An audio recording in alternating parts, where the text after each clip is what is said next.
طبیعي پیښې هر کال د افغانستان په بېلابېلو سیمو کې درانه مالي او ځاني زیانونه اړوي. کارپوهان ټینګار کوي چې د دغو پیښو پر وړاندې چمتووالی د وقایوي پروژو پیاوړتیا او پر وخت بشري مرستې کولی شي د زیانونو کچه راکم او د زیانمن شویو کورنیو ژوند ژغورلو کې مهم رول ولوبوي. د پیښو پر وړاندې د چمتووالي ملي اداره وایي د نورستان ولایت په وروستیو سیلابونو کې تر دې دمه 23 کسانو خپل ژوند د لاسه ورکړی، 80 نور ټپیان شوي او شاوخوا 100 تنه لا هم نادرکه دي. د یادې ادارې د معلوماتو له مخې تر اوسه د 18 قربانیانو جسدونه موندل شوي دي.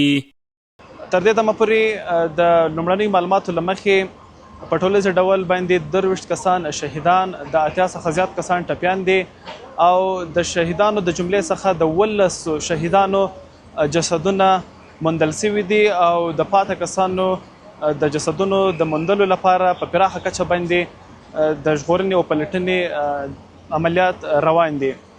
د یادې ادارې په وینا دغو سیلابونو د پارون ښار اوسیدونکو ته هم درانه زیانونه اړولي دي. د معلوماتو له مخې 10 استوګنیز کورونه او 11 رسټورانټونه په بشپړ یا نسبي ډول ویجاړ شوي چې له امله یې ګڼې کورنۍ له سختو ستونزو سره مخ شوي دي.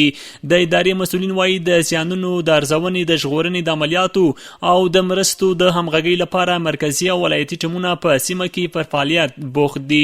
همدارنګه یې له ټولو کورنیو او نړیوالو مرستندویه بنسټونو غوښتي چې د نورستان له سیلاب ځپلو سره خپلې خوراکي، غیر خوراکي او نورې بشري مرستې لا پراخې کړي. له پیښو سره د مبارزې امادګۍ ادارې مرکزي او ولایتي ټیمونه، همداراز د نورستان ولایت د پیښو د مدیریت د کمیټې اعضا غړي ادارې مسؤلین په دغه ساحه کې د ژغورنې او پلټنې په عملیات کې بوخت دي.